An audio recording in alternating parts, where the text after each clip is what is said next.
8ನೇ ತರಗತಿ ವಿದ್ಯಾರ್ಥಿಗಳಿಗೆ ಸ್ವಾಗತ. ಈಗ ನಿಮ್ಮ ಹಕ್ಕಿಗಳು ಎನ್ನುವಂತಹ ಪದ್ಯದ ಕವಿ ಪರಿಚಯ, ಪ್ರಶ್ನೋತ್ತರಗಳು, ಭಾಷಾಭ್ಯಾಸ ಎಲ್ಲವನ್ನು ನೋಡೋಣ. ನೋಡಿ, ಸಿದ್ಧಲಿಂಗಯ್ಯನವರು ಇದನ್ನು ಬರೆದಿದ್ದಾರೆ. ಅವರ ಕಾಲ 1954. ಬೆಂಗಳೂರು ಗ್ರಾಮಾಂತರ ಜಿಲ್ಲೆಯ ಮಾಗಡಿ ತಾಲೂಕಿನ ಮಂಚನಬೆಲೆಯಲ್ಲಿ ಜನಿಸಿದರು. ಅಂದರೆ ಇದು ಈಗಿನ ರಾಮನಗರ ಜಿಲ್ಲೆ. ಕಾಲ ಮತ್ತು ಸ್ಥಳವನ್ನು ನೆನಪಿನಲ್ಲಿಡಿ. ಇನ್ನು ಕೃತಿಗಳು: ಇವರು ಮೆರವಣಿಗೆ, ಹೊಲೆ ಮಾದಿಗರ ಹಾಡು, ಸಾವಿರಾರು ನದಿಗಳು, ಕಪ್ಪು ಕಾಡಿನ ನಾಡು. ನೋಡಿ, ಮೆರವಣಿಗೆ ಅನ್ನೋದು 2 ಸರಿ ಬಂದಿದೆ. ಕಪ್ಪು ಕಾಡಿನ ನಾಡು, ಅವತಾರಗಳು, ಗ್ರಾಮ ದೇವತೆಗಳು, ಹಕ್ಕಿ ನೋಟ, ಪಂಚಮ, ನೆಲಸಮ, ಏಕಲವ್ಯ, ಊರು ಕೇರಿ ಮುಂತಾದ ಕೃತಿಗಳನ್ನು ಬರೆದಿದ್ದಾರೆ. ಇನ್ನು ಪ್ರಶಸ್ತಿಗಳು ಯಾವ ದೊರಕಿದಿವೆ ಶ್ರೀಯುತರಿಗೆ ಅಂತ ನೋಡೋದಾದರೆ, ಶ್ರೀಯುತರಿಗೆ ರಾಜ್ಯೋತ್ಸವ ಪ್ರಶಸ್ತಿ, ಡಾಕ್ಟರ್ ಅಂಬೇಡ್ಕರ್ ಶತಮಾನೋತ್ಸವ ವಿಶೇಷ ಬಹುಮಾನ, ರಾಜ್ಯ ಸಾಹಿತ್ಯ ಅಕಾಡೆಮಿ ಬಹುಮಾನ ಮುಂತಾದ ಪ್ರಶಸ್ತಿಗಳು ಲಭಿಸಿವೆ. ಪ್ರಸ್ತುತ ಹಕ್ಕಿಗಳು ಕವನವನ್ನು ಅವರ ಮೆರವಣಿಗೆ ಕೃತಿಯಿಂದ ಆಯ್ಕೆ ಮಾಡಿಕೊಳ್ಳಲಾಗಿದೆ. ಇನ್ನು ಪದಗಳ ಅರ್ಥ ಇದೆಲ್ಲ ನಿಮ್ಮ ಪುಸ್ತಕದಲ್ಲಿ ಇದೆ. ನೇರವಾಗಿ ಪ್ರಶ್ನೋತ್ತರಗಳಿಗೆ ಹೋಗೋಣ. ಹಕ್ಕಿಗಳು ಕವಿತೆ ಯಾರನ್ನು ಕುರಿತು ಬರೆದುದಾಗಿದೆ? ಹಕ್ಕಿಗಳು ಕವಿತೆ ದಲಿತರು ಮತ್ತು ಶೋಷಿತರನ್ನು ಕುರಿತು ಬರೆದುದಾಗಿದೆ. ಕುರಿದನಗಳನ್ನು ಕಾಯ್ದ ಬಾಲಕರಿಗೆ ಯಾವುದು ಸಿಗಲಿಲ್ಲ? ಕುರಿದನಗಳನ್ನು ಕಾಯ್ದ ಬಾಲಕರಿಗೆ ಕುಡಿಯಲು ಹಾಲು ಸಿಗಲಿಲ್ಲ.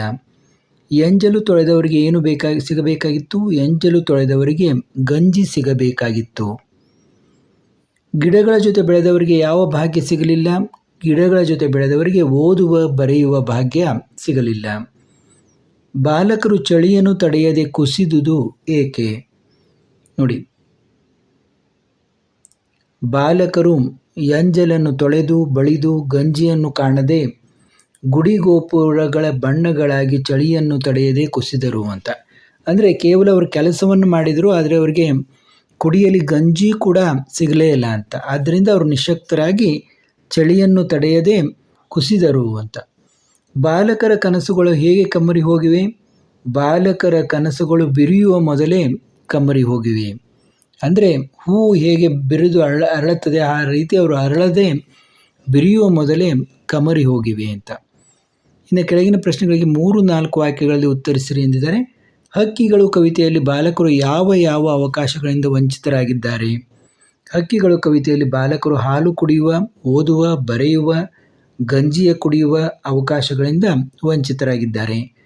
ನೋವುಂಡ ಬಾಲಕರಿಗೆ ಯಾವ ಯಾವ ಅನುಭವಗಳಾಗಿವೆ?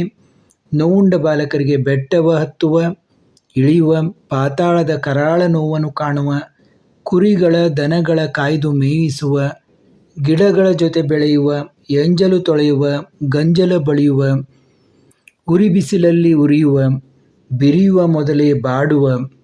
ನೋಡಿ, ಉರಿ ಬಿಸಿಲಲ್ಲಿ ಉರಿಯುವ, ಬಿರಿಯುವ ಮೊದಲೇ ಬಾಡುವ ಅನುಭವಗಳಾಗಿವೆ. ಬಾಲಕರ ಹಾಡು ಮತ್ತು ನಾಡು ಯಾವ ಸ್ವರೂಪದ್ದಾಗಿದೆ? ಬಾಲಕರ ಹಾಡು ದಲಿತರ ಜೀವನ ಶೈಲಿಯನ್ನು ಮತ್ತು ದಾರುಣ್ಯ ಪರಿಸ್ಥಿತಿಯನ್ನು ವ್ಯಕ್ತಪಡಿಸಿದೆ. ಸಮಾಜದಲ್ಲಿ ನಾಗರಿಕ ಜೀವನ ನಡೆಸಲು ಕೂಡ ಸಾಧ್ಯವಾಗದ ಪರಿಸ್ಥಿತಿ ಮೇಲ್ವರ್ಗದವರಿಂದ ಏರ್ಪಟ್ಟಿದೆ. ನಾಡಿನಲ್ಲಿ ಮನುಷ್ಯ ಮಾನವತೆಯನ್ನು ಮರೆತಿದ್ದ, ಏಕೆಂದರೆ ನಾಡಿನಲ್ಲಿ ಜಾತಿ ಪದ್ಧತಿ ಇದಕ್ಕೆ ನೇರ ಕಾರಣವಾಗಿದೆ. ಬಾಲಕರದು ನೋವಿನ ಹಾಡು, ಕತ್ತಲ ನಾಡು ಎಂದು ಕವಿ ಏಕೆ ಕರೆದಿದ್ದಾರೆ? ಬಾಲಕರದು ನೋವಿನ ಹಾಡು, ಕತ್ತಲ ನಾಡು ಏಕೆಂದರೆ ದಲಿತರು ಶತಶತಮಾನಗಳಿಂದ ಮೇಲ್ವರ್ಗದವರಿಂದ, ಶ್ರೀಮಂತರಿಂದ ತುಳಿತಕ್ಕೆ ಒಳಗಾದವರು. ಇಲ್ಲಿ ಕಲಿಯು ದಲಿತರ ಮನಸ್ಸಿನ ಭಾವನೆಯನ್ನು ವ್ಯಕ್ತಪಡಿಸಿದ್ದಾರೆ. ಬಾಲಕರ ಮುಖೇನ ಕವಿ ಸಿದ್ಧಲಿಂಗಯ್ಯನವರು ದಲಿತರು ಸಮಾಜದ ಮುಖ್ಯವಾಹಿನಿಗೆ ಬರುವಲ್ಲಿನ ಅಡೆತಡೆಗಳನ್ನು ವಿವರಿಸಿದ್ದಾರೆ. ಆ ಪ್ರಯತ್ನದಲ್ಲಿ ವಿಫಲತೆಯನ್ನು ಕತ್ತಲಿಗೆ ಹೋಲಿಸಿದ್ದಾರೆ. ಕತ್ತಲಿನಲ್ಲಿನ ಬೆಳಕನ್ನು ಹುಡುಕುವ ಬಾಲಕರೆಂದು ಕರೆದಿದ್ದಾರೆ. ಸಮಾಜದಲ್ಲಿನ ದಲಿತರ ತುಳಿತವನ್ನು ನೇರವಾಗಿ ಪದ್ಯದ ಮುಖೇನ ಹೊರಹಾಕಿದ್ದಾರೆ. ಇನ್ನು ಹಕ್ಕಿಗಳು ಕವಿತೆಯಲ್ಲಿ ವ್ಯಕ್ತಗೊಂಡಿರುವ ಕವಿಯ ಭಾವನೆಗಳೇನು ಅಂತ ಪ್ರಶ್ನೆ ನೋಡಿ. ಶತಶತಮಾನಗಳಿಂದ ಶೋಷಣೆ, ಅನ್ಯಾಯ, ಅವಮಾನ, ನಿರ್ಲಕ್ಷ್ಯ ಹಾಗೂ ತುಳಿತಕ್ಕೆ ಒಳಗಾಗಿದ್ದಾರೆ. ಯಾರು? ದಲಿತರು. ಈ ರೀತಿ ತುಳಿತಕ್ಕೆ ಒಳಗಾದವರು ಎಲ್ಲರಂತೆ ಬದುಕಬೇಕು, ಸಮಾಜದಲ್ಲಿನ ಎಲ್ಲ ಸವಲತ್ತುಗಳು ಅವರಿಗೆ ಸಿಗಬೇಕು ಎಂದಿದ್ದಾರೆ. ಹಾಲು ಕುಡಿಯುವ ಆಗಬೇಕದು. ಹಾಲು ಕುಡಿಯುವ, ಓದುವ, ಬರೆಯುವ, ಗಂಜಿಯ ಕುಡಿಯುವ, ಎಂದೂ ಬಾಡದಿರುವ ಕನಸುಗಳ ನನಸು ಮಾಡುವ ಹೊತ್ತು ದಿಕ್ಕನ್ನು ಅರಿವ, ಬೆಳಕನ್ನು ಕಾಣುವ ಪರಿಸ್ಥಿತಿ ನನ್ನ ಜನಗಳಾದ ದಲಿತರಿಗೆ ಸಿಗಬೇಕು ಎಂಬ ಅನಿವಾರ್ಯತೆಯನ್ನು ಹೊರಹಾಕಿದ್ದಾರೆ. ಎಲ್ಲರಂತೆ ಮಾನವೀಯ ಬದುಕು ನನ್ನ ಜನಗಳದ್ದು ಆಗಿರಬೇಕು ಎಂಬುದೇ ಕವಿಯ ಭಾವನೆಗಳಾಗಿವೆ. ಹಾಲನ್ನು ಕುಡಿಯದೆ ಹೋದವರು. ನೋಡಿ, ಸಂದರ್ಭದೊಂದಿಗೆ ವಿವರಿಸಿರಿ. ಈ ವಾಕ್ಯವನ್ನು ಸಿದ್ಧಲಿಂಗ ಅವರು ಬರೆದಿರುವಂಥ ಮೆರವಣಿಗೆ ಎಂಬ ಕೃತಿಯಿಂದ ಆಯ್ದ ಹಕ್ಕಿಗಳು ಎಂಬ ಪದ್ಯಭಾಗದಿಂದ ಆರಿಸಿಕೊಳ್ಳಲಾಗಿದೆ. ಈ ಮಾತನ್ನು ಕವಿ ಹೇಳಿದ್ದಾರೆ. ಹಾಲು ಕೊಡುವ ಹಸುಗಳ ಜೊತೆಯಲ್ಲಿಯೇ ಇದ್ದು ಅವುಗಳ ಮೇಯಿಸಿ ಗಂಜಲ ತೊಳೆದು ಎಂಜಲ ಬಳಿದರೂ ಕೂಡ ನನ್ನ ಜನಗಳು ಹಾಲು ಕುಡಿಯದೇ ಹೋದವರು ಎಂದು ತಿಳಿಸುವ ಸಂದರ್ಭದಲ್ಲಿ ಈ ಮೇಲಿನ ಮಾತು ಬಂದಿದೆ. ಗಂಜಿಯ ಕಾಣದೆ ದುಡಿದವರು. ನೋಡಿ, ಈ ವಾಕ್ಯವನ್ನು ಸಿದ್ಧಲಿಂಗ ಅವರು ಬರೆದಿರುವಂಥ ಮೆರವಣಿಗೆ ಎಂಬ ಕೃತಿಯಿಂದ ಆಯ್ದ ಹಕ್ಕಿಗಳು ಎಂಬ ಪದ್ಯಭಾಗದಿಂದ ಆರಿಸಿಕೊಳ್ಳಲಾಗಿದೆ. ಇದನ್ನು ಎಲ್ಲ ಸಂದರ್ಭ ಇದಕ್ಕೂ ಬರೀಬೇಕು ನೀವು. ಈ ಮಾತನ್ನು ಕವಿ ಹೇಳಿದ್ದಾರೆ. ಇನ್ನು ಸಂದರ್ಭ: ದಲಿತರು ಪ್ರತಿದಿನ ಊಟದ ಎಲೆಯನ್ನು ಸ್ವಚ್ಛಗೊಳಿಸಿದರು, ಗಂಜಲವನ್ನೇ ಬಳಿದರು, ಹಸಿವಾದಾಗ ಕುಡಿಯುವ ಗಂಜಿಗೂ ಕಷ್ಟಪಡಬೇಕು ಎಂದು ತಿಳಿಸುವ ಸಂದರ್ಭದಲ್ಲಿ ಈ ಮೇಲಿನ ಮಾತು ಬಂದಿದೆ. ಇನ್ನು ಆಯ್ಕೆ ನೋಡಿ, ಕಮರುವ ಬಣ್ಣದ ಕನಸುಗಳು.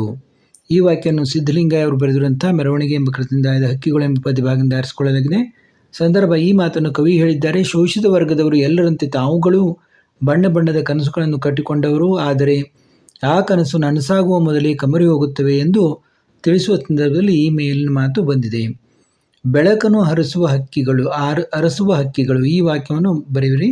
ಸಂದರ್ಭ: ಈ ಮಾತನ್ನು ಕವಿ ಹೇಳಿದ್ದಾರೆ. ಗೊತ್ತು ಗುರಿ ಇಲ್ಲದ ದಲಿತರು ಸದಾಕಾಲ ಕವಲು ದಾರಿಯಲ್ಲಿ ಪ್ರಯಾಣ ಮಾಡುತ್ತಾರೆ. ಆ ಕತ್ತಲ ದಾರಿಯ ಬೆಳಕು ತಮ್ಮ ಜೀವನದಲ್ಲೂ ಮೂಡಿ ಬರುವುದೇನೋ ಎಂಬ ಆಶಾಭಾವನೆ ಉಳ್ಳವರಾಗಿದ್ದಾರೆ ಎಂದು ಹೇಳುವ ಸಂದರ್ಭದಲ್ಲಿ ಈ ಮೇಲಿನ ಮಾತು ಬಂದಿದೆ. ಇನ್ನು ಭಾಷಾಭ್ಯಾಸ ನೋಡಿ. ಕೆಳಗಿನ ಪದಗಳಿಗೆ ವಿರುದ್ಧಾರ್ಥಕ ಪದಗಳನ್ನು ಬರೆಯಿರಿ. ಇಳಿ ಹತ್ತು, ಕತ್ತಲು ಬೆಳಕು, ಕನಸು ನನಸು, ಕಮರು ಅರಳು. ಹಕ್ಕಿಗಳು ಕವಿತೆಯಲ್ಲಿ ಬಳಕೆಯಾಗಿರುವ ಕ್ರಿಯಾಪದಗಳನ್ನು ಪಟ್ಟಿ ಮಾಡಿರಿ ಎಂದಿದ್ದಾರೆ. ಹತ್ತಿ, ಇಳಿ, ಕಾಯ್ದು, ಮೇಯಿಸಿ, ಕುಸಿದು, ಬಾಡಿ, ದುಡಿ, ಕಮರು. ಯಾವುದೇ ಒಂದು ಪದಕ್ಕೆ ಗಳು ಮತ್ತು ಆರು ಪ್ರತ್ಯಯ ಸೇರಿದಾಗ ಬಹುವಚನ ರೂಪ ಪಡೆಯುತ್ತವೆ. ಅಂಥ ಪದಗಳನ್ನು ಹಕ್ಕಿಗಳು ಕವಿತೆಯಿಂದ ಆರಿಸಿ ಬರೆಯಿರಿ. ಗಳು ಪ್ರತ್ಯಯದ ಪದಗಳು, ಅರು ಪ್ರತ್ಯಯದ ಪದಗಳು. ನಾವುಗಳು, ಹೋದವರು.